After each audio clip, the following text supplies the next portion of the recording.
Hey guys, it's QuickyBaby and welcome back to World of Tanks. Wargaming just released a new test server so shortly after the 9.13 test server that showcases a complete renovation of the sounds in the game and also a tune down of the physics that we saw in a previous video. The last time we got to test the physics was a couple of months ago. I made a video called Flip Your Tank 2, and there were some absolutely ridiculous possibilities like this.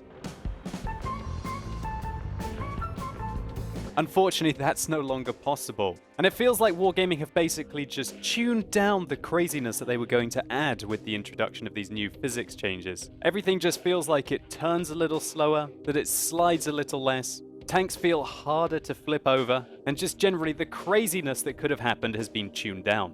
And I think that's a good thing, because the last thing that we want in the random queue is everyone going absolutely crazy and getting themselves killed with a lack of control of their tank. And that's my overall opinion of the new physics changes on this current test server, that everything just feels a little heavier. The tracks almost feel that they're a little more magnetized, as if it was the current version of World of Tanks. There's also another key change to the physics that they made, and that is that they removed the gun rocking mechanics. So as you can see up here, you're no longer going to be able to rock your tank backwards and forwards to get increased gun depression or gun elevation.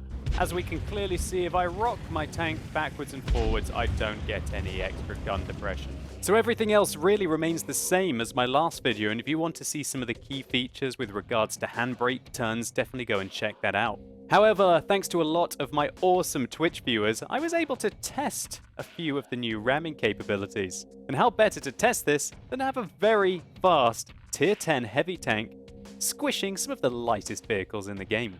So here are 19 UE-57 tanks. They have a combined weight of 47.5 tons collectively. Individually, these tanks weigh 2.5 tons. They're one of the smallest, lightest vehicles in the game. And this is the AMX-50B. This is a tier 10 French heavy tank with a 1,200 horsepower engine weighing over 60 tons with a top speed limit of 65 kilometers an hour. I think you guys might be able to figure out what is about to happen.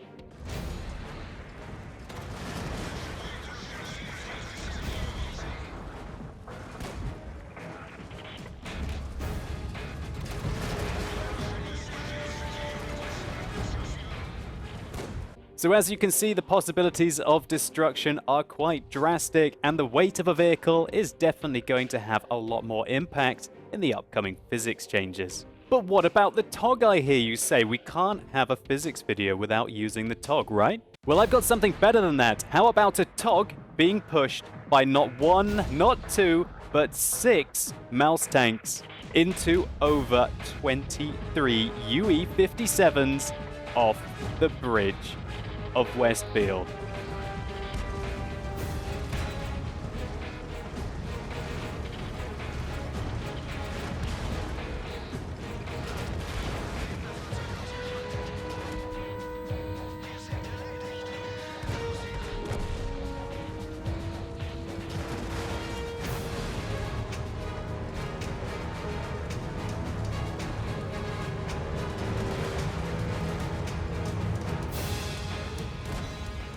Well, of course, this is only ever going to result in carnage. But the physics changes weren't the only thing on this test server. Wargaming have completely redone pretty much all of the sounds in the game.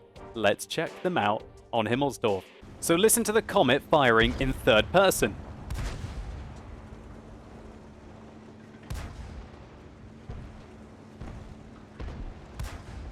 Now listen to the Comet firing in first person.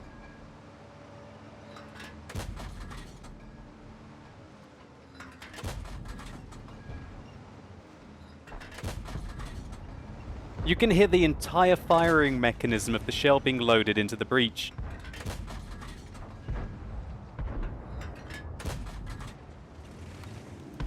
Which does feel a lot more immersive. You do get a feel of when you're firing in third person and when you're in first person a lot more. So we've got a complete mix match of tanks here. Why don't we create a firing line? And just a massive shout out to everyone who joined me in the training room to do all of this testing, guys. It's a lot of fun. Thanks for checking out my stream and being part of the community. Take it away, AMX40.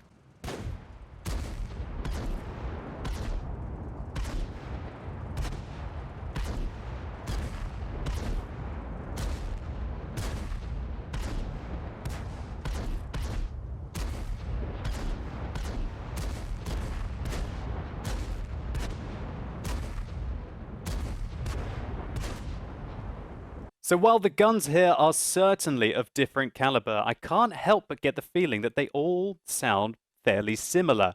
But then again, I have no idea what these tanks would really sound like if they were firing in real life. Although Wargaming state that their emphasis is on the component of sound to be an important, useful feature to highlight game events for you. And apparently they have increased the overall distance at which important sounds are now heard, up to roughly the vehicle visibility range of, I guess, between 564 to 600 meters. They have certainly reworked the sounds of the engines. Here's what a bat chat sounds like on Westfield.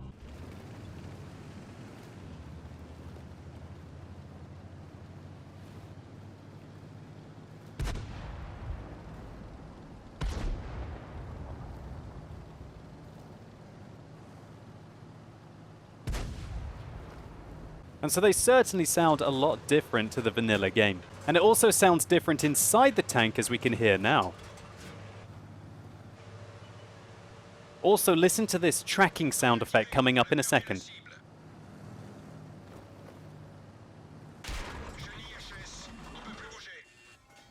It does feel a little bit more immersive to me.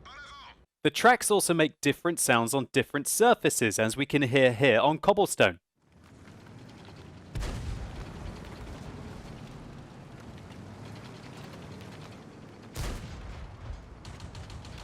And here as we go onto the grass.